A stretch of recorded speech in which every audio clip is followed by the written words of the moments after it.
कायदेतज्ञ आहेत आणि लेखक आहेत. तर त्यांच्या बोलण्यामध्ये हा त्रिवेणी संगम आपल्याला आता बघायला मिळेल. तर त्यांना मी विनंती करते की तुम्ही तुमचं मार्गदर्शन.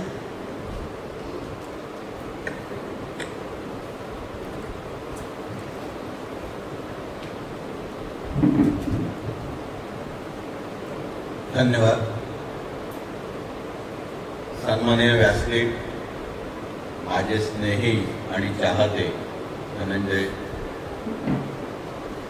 आदरणीय कर्णिक मॅडम, सुरुवातीला ज्यांनी अलिबाग नगरपालिकेमध्ये भूखंड घोटाळा उघडकीस आणला, अलिबाग नगरपालिकेतील अनेक भ्रष्टाचार त्यांनी स्वतः पुढाकार घेऊन एक नागरिक म्हणून, नगरसेवक म्हणून, स्वतः वादी म्हणून कोर्टात आणले, न्याय मिळवायचा प्रयत्न केला.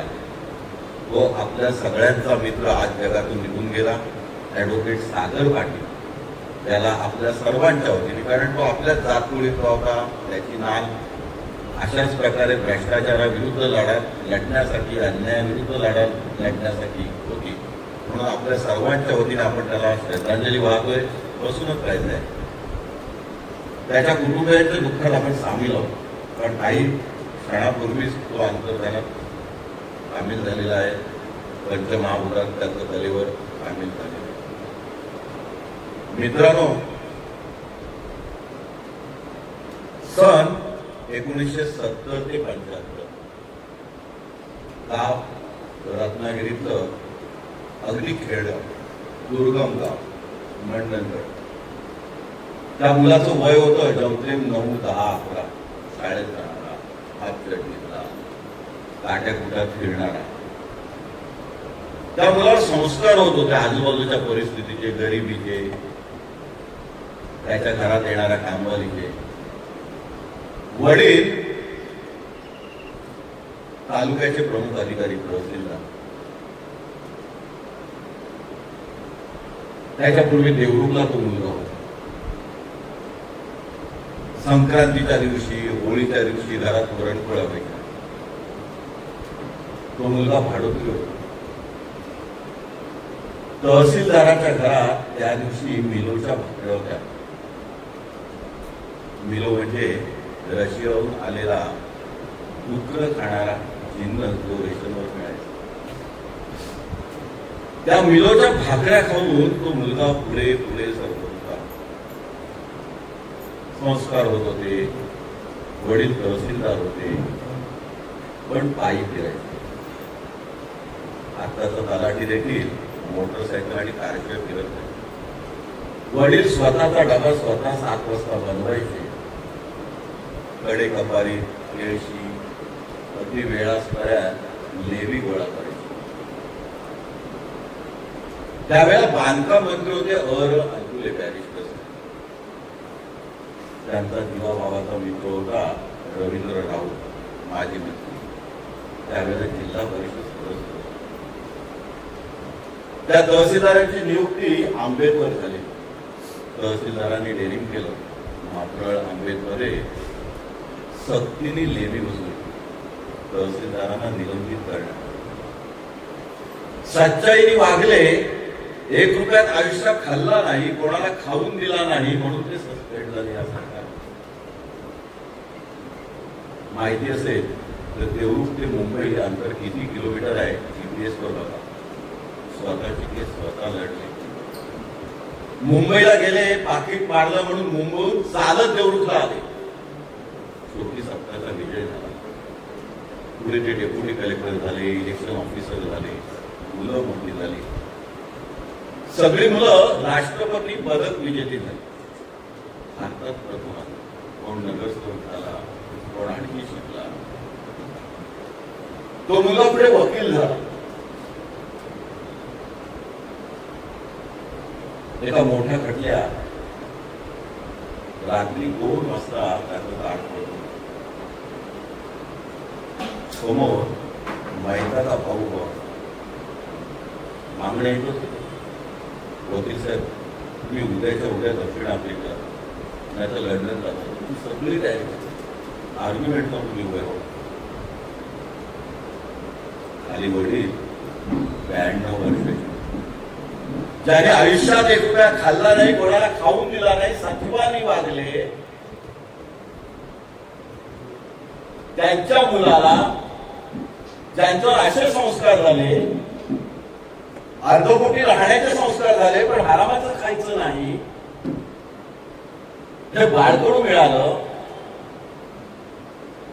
ज्याने तहसीलदाराच्या दारात पाणकोटची एखादी मुस्लिम स्त्री आली, आरटीएस अपील जिंकलं, मूळ कायद्याखाली प्रकरण जिंकलं, काही एकर जमीन नावावर झाली म्हणून 4 अंडी आणली, तिला हात लावून दिलं. ज्यांनी स्वतःच्या शिक्षण संस्था चालू केल्या, त्याच्या मुलाला लाच घेण्याचं, प्रलोभन देण्याचं, आमिष देण्याचा प्रयत्न रात्री 2 वाजता झाला होता. त्या व्यक्तीने नकार दिला, नम्रपणे नकार दिला. दुसऱ्या दिवशी सतत त्याने 3 दिवस आर्ग्युमेंट झाले, आरोपी सुटले, दुश्मनी होती. त्यानंतर अनेक सहकारी केसमध्ये सहकारी वकील म्हणून त्यांनी काम. एका क्षणात राजीनामा दिला तेव्हा त्याला फक्त समाधान होतं की माझी जी कमाई आहे त्यात हरामाचा 1 रुपया नाही.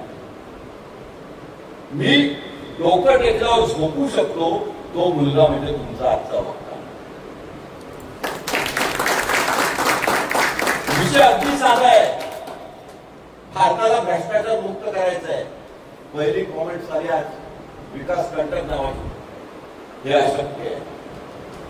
त्याचं कोणीतरी उत्तर दिलं, रडत राहण्यापेक्षा हे जे कोण 30 मावळे आहेत, 30 शिलेदार आहेत, त्यांना सोबत घेऊन एकत्र काम केलं आणि त्या कामाला जर दिशा मिळाली, या कार्यकर्त्यांनी जर प्रत्येकाने 100 कार्यकर्ते तयार करायचा बाणा मनात ठरवला,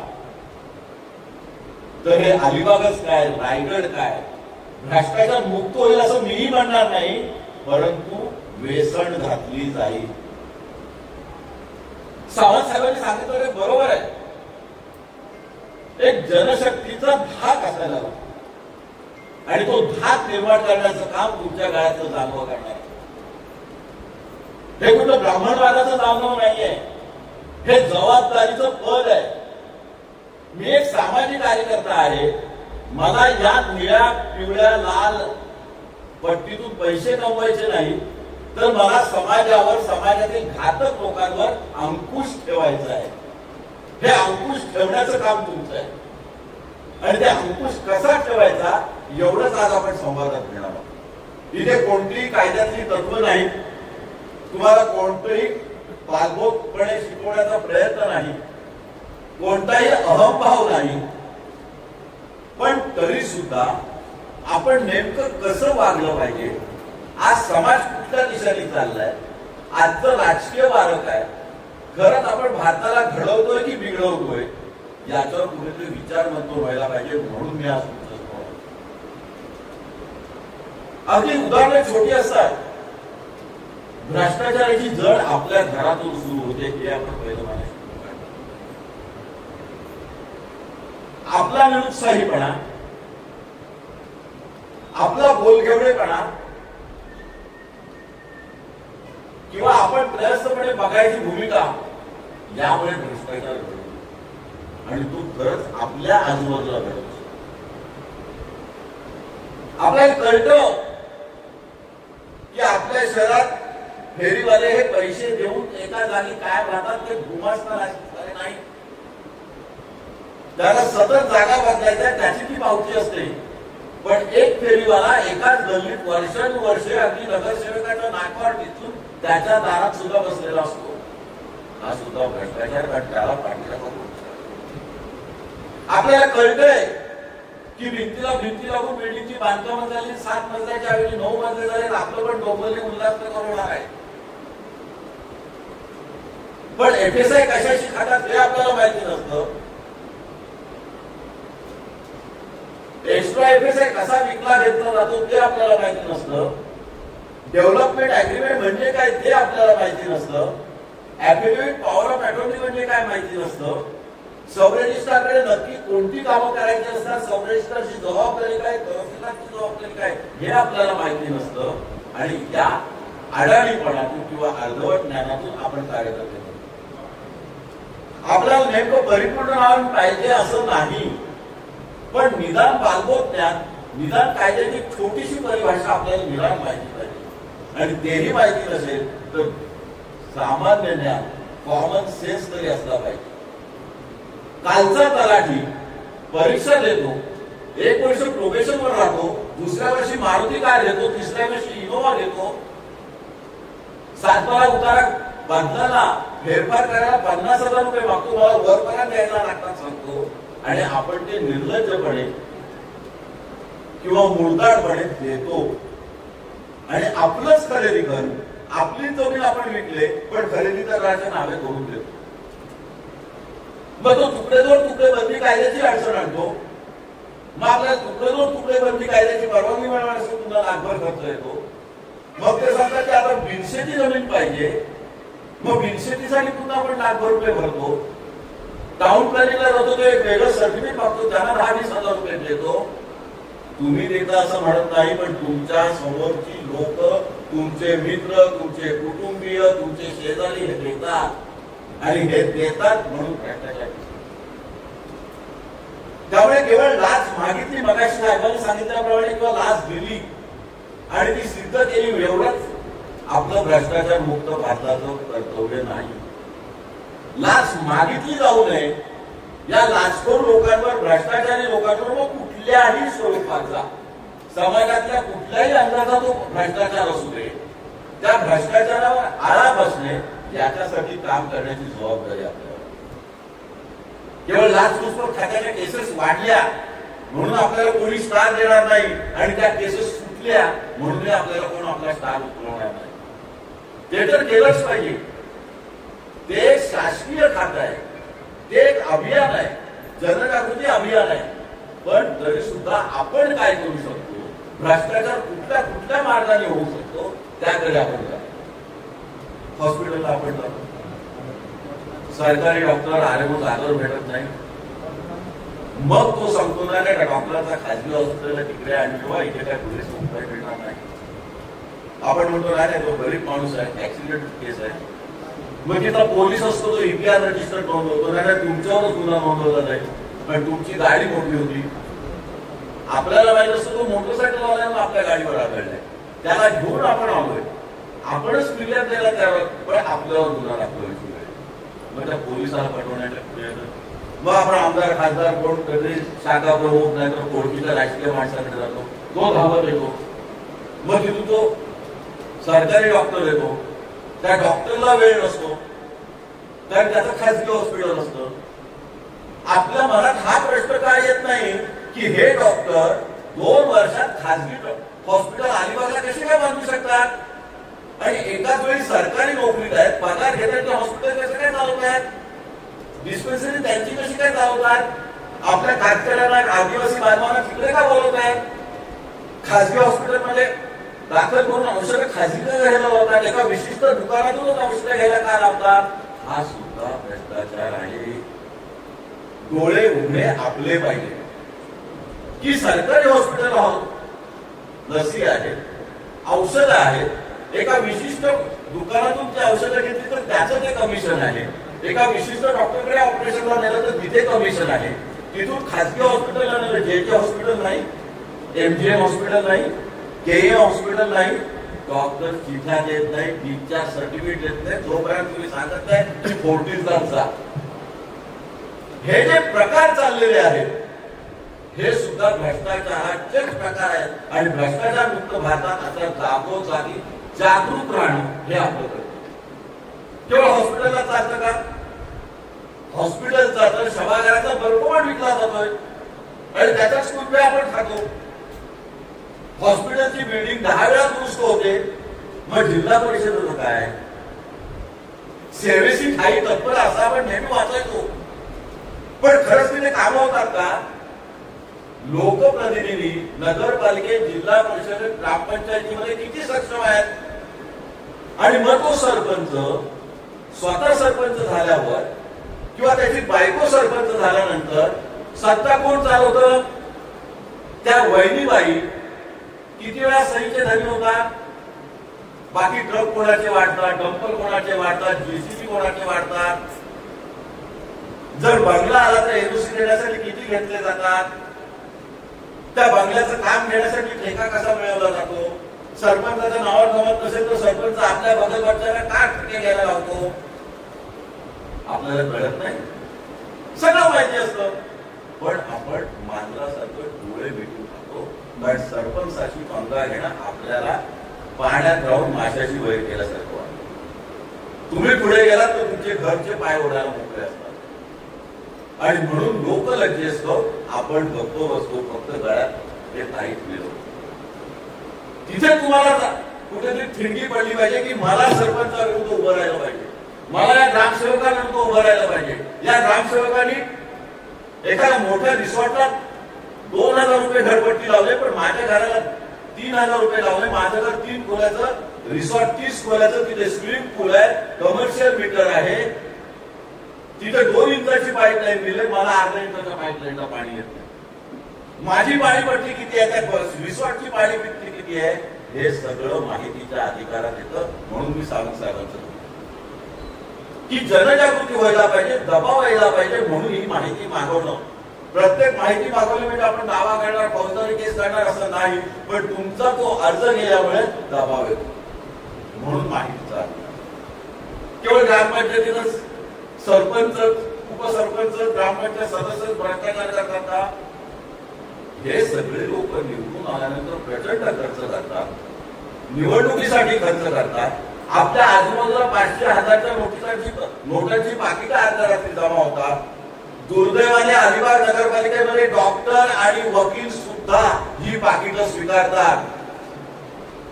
हे मी बोलू शकतो कारण मी एक जमिनीवरचा कार्यकर्ता आहे आणि अशी पाकिटं स्वीकारलेली लोक मला माहिती आहेत. या सुशिक्षित लोकांचं म्हणणं काय असतं की दुनिया घेतं तर आम्ही काय करू. मग आदिवासी ज्याला खरंच पैशाची गरज आहे ते आणि सरकारी हॉस्पिटलमधले डॉक्टर किंवा शिकवण्या घेणारे खासगी शिक्षक हे संस्कार करतात की एका बिघडलेल्या समाजाचा परिपाक म्हणून स्वतः भ्रष्टाचारात भाग घेतात. त्यामुळे तुम्हाला आज आत्मपरीक्षण करायचंय, स्वतःला काही प्रश्न विचारायचे आहेत की ह्या सगळं करताना मी डोळे मिटून गप्प का बसतो. ती जी ऍफिडेव्हिट्स असतात आमदारकी खासदारकीची, ती किती खरी असतात.